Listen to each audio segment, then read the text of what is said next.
Reforms completed. Now we will talk about fiscal reforms. Remember we are talking about liberalization. उसमें अब हम fiscal reforms को discuss करने जा रहे हैं. तो fiscal reforms का मेजर जो इश्यूज़ है वो है टैक्स रिफॉर्म्स. फिस्कल जो वर्ड होता है फिस्कल पॉलिसी का या फिस्कल रिफॉर्म्स का मतलब होता है revenue and expenditure policy of government. इसको हम चाहें तो बजटिंग पॉलिसी भी बोल सकते हैं. और इसका सबसे मेजर पार्ट होता है टैक्स रिफॉर्म्स. कोई आपसे पूछे फिस्कल रिफॉर्म्स क्या होते हैं तो आपको बोलना है टैक्स रिफॉर्म्स.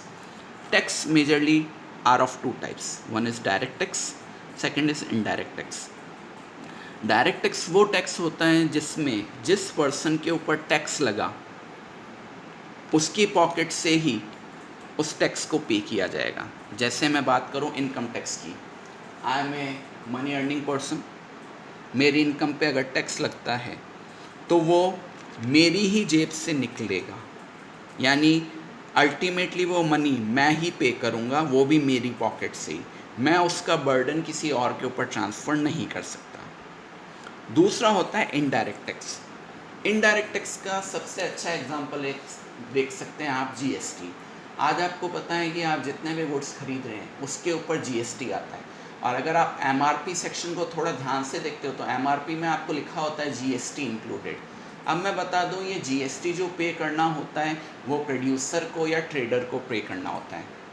यानी बर्डन उसके ऊपर आना चाहिए था, चार्ज उसके ऊपर आना चाहिए था.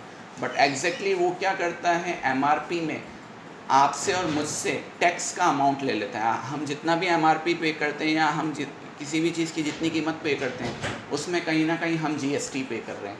तो जीएसटी पे करने की लायबिलिटी थी ट्रेडर की या प्रोड्यूसर की. लेकिन एग्जैक्टली वो मनी उसने कंज्यूमर से लिया, बायर से लिया और फिर अपने नाम से जाके गवर्नमेंट को पे कर दिया. तो वो इनडायरेक्ट टैक्स बना. यानी डायरेक्ट टैक्स का अमाउंट जिसके ऊपर लगता है उसी की पॉकेट से निकलता है. इनडायरेक्ट टैक्स वो टैक्स है जो टैक्स लगेगा किसी और के ऊपर बट एक्चुअली वो किसी और की पॉकेट से निकाल के पे किया जाएगा. इनडायरेक्ट टैक्स का सबसे अच्छा एग्जांपल है जीएसटी. एक शॉर्ट नोट है फिस्कल पॉलिसी के ऊपर. तो फिस्कल पॉलिसी का मतलब है revenue and expenditure policy of government. इसको बजटिंग पॉलिसी भी बोल सकते हैं. इस बजटिंग पॉलिसी का एक ही एम होता है कि इकनॉमी में स्टेबिलिटी बनी रहे और स्टेबिलिटी इन इकनॉमी बनी रहे. नाउ जैसा कि आप जानते हैं कि जीएसटी एक कॉमन टॉपिक के तौर पे आपके सामने बार बार अपीयर हो रहा है. तो there is a short discussion about GST also in our curriculum. तो जीएसटी का फुल फॉर्म होता है गुड्स एंड सर्विसेज टैक्स. ये एक यूनिफॉर्म टैक्स स्ट्रक्चर के तौर पे या इंडिया के सबसे बड़े टैक्स रिफॉर्म के तौर पे इंडिया में आया था. जीएसटी के आने से पहले इनडायरेक्ट टैक्सेस के नाम पे बहुत सारे टैक्सेस चलते थे.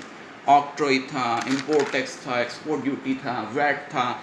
और वैट के भी अलग अलग सेक्शंस अलग अलग सिटीज़ या अलग अलग स्टेट्स में बने हुए थे. तो गवर्नमेंट ने कहा कि सारे इनडायरेक्ट टैक्सेस को ख़त्म करके एक सिंगल टैक्स बनाओ और तब जाके जीएसटी बना.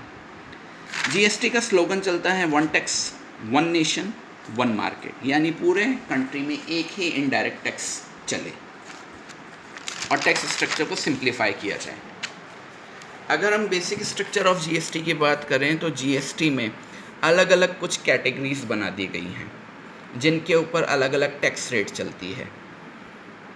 वो कैटेगरीज कुछ ऐसी हैं. 5 कैटेगरीज बनाई गई हैं. 0%, 5%, 12%, 18% एंड 28%.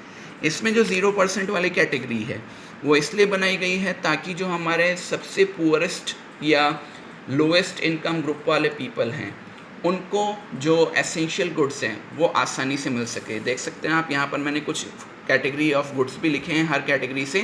तो good fruits and vegetables are under 0% category of GST ताकि लोगों को आसानी से बिना किसी टैक्स के पे किए हुए या कम रेट्स के ऊपर fruits and vegetables and other essentials मिल सकें. इसके अलावा भी बहुत सारी इश्यूज़ हैं, बहुत सारी कमोडिटीज़ इसमें आती है बट आपको एक एक दो आइटम्स हर टैक्स कमोडिटी से या कैटेगरी से यूज़ करने हैं.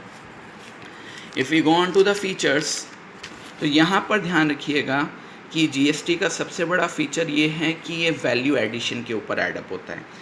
मैक्रो इकोनॉमिक्स में आपने थोड़ा बहुत वैल्यू एडिशन के बारे में पढ़ा है कि कंट्रीब्यूशन ऑफ ईच प्रोड्यूसर और या person involve during the production process is called value addition. तो जीएसटी वैल्यू एडिशन के अमाउंट के ऊपर लगता है।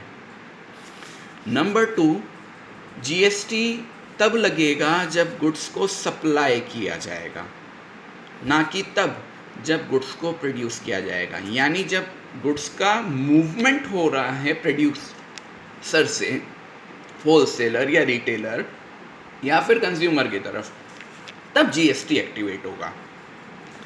Next, GST paid by producer on the purchase of input is allowed to be adjusted. यानी अगर आप एक प्रोड्यूसर हैं, आपने किसी सप्लायर से कुछ इनपुट्स खरीदे और उस समय कुछ जीएसटी पे किया, तो लेटर ऑन जब आप जीएसटी पेमेंट टू गवर्नमेंट करेंगे अपनी सेल्स के ऊपर, तो आपने पहले जो जीएसटी पे किया है वो अभी वाले जीएसटी पेमेंट के साथ एडजस्ट किया जाएगा। फिर से बोल रहा हूँ, आप एक प्रोड्यूसर हैं तो कहीं ना कहीं से आपको इनपुट्स अरेंज करने पड़ेंगे, और इनपुट्स अरेंज करते समय कुछ ना कुछ जीएसटी आप वहाँ पे करोगे। तो जब आपका जीएसटी गवर्नमेंट को पे होने जाएगा आपकी सेल्स पे या आपके प्रोडक्शन के ऊपर जो जीएसटी लगा है और जिसको आप गवर्नमेंट को पे करने जाओगे, तो पहले जो आपने जीएसटी पे किया है वो इसमें एडजस्ट किया जाएगा, यानी सब्ट्रैक्ट किया जाएगा। मतलब ओवरऑल आपको कुछ ना कुछ फ़ायदा ज़रूर मिलेगा। Next, merits of GST. तो सबसे पहली बात, जीएसटी के आने के बाद इनडायरेक्ट टैक्स का स्ट्रक्चर सिंप्लीफाई हुआ है, क्योंकि पूरे कंट्री में एक सिंगल टैक्स चलने लगा है। अलग अलग इनडायरेक्ट टैक्सेस की जगह एक सिंगल टैक्स होने से टैक्स स्ट्रक्चर सिंप्लीफाइड या यूनिफॉर्म्ड हुआ है। नंबर 2, जीएसटी रिफंड तभी अवेलेबल होगा जब आपने ट्रांजैक्शन एक रजिस्टर्ड सप्लायर से किया है। रजिस्टर्ड सप्लायर वो है जिसका जीएसटी टिन नंबर एक्टिवेटेड है, जिसका गवर्नमेंट के साथ रजिस्ट्रेशन है, जिसका टाइम टू टाइम टैक्सेशन या टैक्स अमाउंट गवर्नमेंट तक पहुंच रहा है। यानी ट्रांसपेरेंट आपका वर्किंग होगा। शैडो इकोनॉमी की प्रॉब्लम्स अब सॉर्ट आउट होने शुरू होगी। नेक्स्ट, क्योंकि यूनिफॉर्म स्ट्रक्चर चल रहा है टैक्स का, तो इसकी वजह से डोमेस्टिक मार्केट में कॉम्पिटिटिवनेस इंक्रीज होगी। अभी ऊपर वाले पॉइंट में मैंने ये भी बताया था कि ट्रांसपेरेंट सिस्टम होगा, रजिस्टर्ड वेंडर्स के साथ आपकी डीलिंग होगी, तो गवर्नमेंट के सामने टैक्स का करेक्ट अमाउंट पहुंचेगा और टैक्स के थ्रू जो गवर्नमेंट को रेवेन्यू जनरेट होता है उसका अमाउंट भी इंक्रीज होगा। Now some demerits. तो अभी भी बहुत सारे प्रोडक्ट्स ऐसे हैं जो जीएसटी के कैटेगरी से बाहर हैं या जिनके ऊपर जीएसटी अभी फाइनलाइज नहीं हुआ है, जैसे electricity, alcohol, petrol and diesel. इन चीज़ों पे अभी भी जीएसटी नहीं लग रहा है। तो अभी भी कंप्लीट कमोडिटीज़ ऐसी नहीं है जो जीएसटी के ग्रिप में आ सकी है। नंबर 2, अभी जैसे मैंने ये रेट्स आपके यहाँ पर पढ़ाई है, ये टाइम टू टाइम रिवाइज भी हो रही है। मतलब हम एक फाइनलाइज्ड मैटर पे जीएसटी को सॉर्ट आउट नहीं कर पाए हैं। ऐसा इसलिए क्योंकि जीएसटी अभी हमारे यहाँ पे एक नया कंसेप्ट है, अभी 2 या 3 साल ही हुए जीएसटी को चलते हुए, तो अभी ये ट्रांजिशन प्रोसेस में है, अभी इसका फाइनल स्टेज नहीं पहुँचा है। तो जब तक ये फाइनल स्टेज नहीं पहुँचेगा तो एक अनसर्टेनिटी बनी रहेगी इन सेक्टर्स के बीच में कि कभी हो सकता है आपका अभी आपका प्रोडक्ट 0% जीएसटी कैटर में आ रहा है, हो सकता है गवर्नमेंट इसको बदल के 12 में ले जाए या 18 में ले जाए। तो इस तरीके से ये अनसर्टेनिटी बनी रहेगी। तो ऑन द होल अगर हम टैक्स रिफॉर्म्स की बात करें तो बिफोर लिबरलाइजेशन हमारा टैक्स जो था स्ट्रक्चर था वो बहुत कॉम्प्लेक्स था और इवेसिव था। इवेसिव का होने का मतलब है लोग टैक्स बचाने के लिए अपने इनकम्स को कम करके शो करते थे, जिसको हम कॉमन लैंग्वेज में बात करें तो थेफ्ट और टैक्स बोलते हैं, यानी टैक्स की चोरी। तो उसको बढ़ाने वाला था।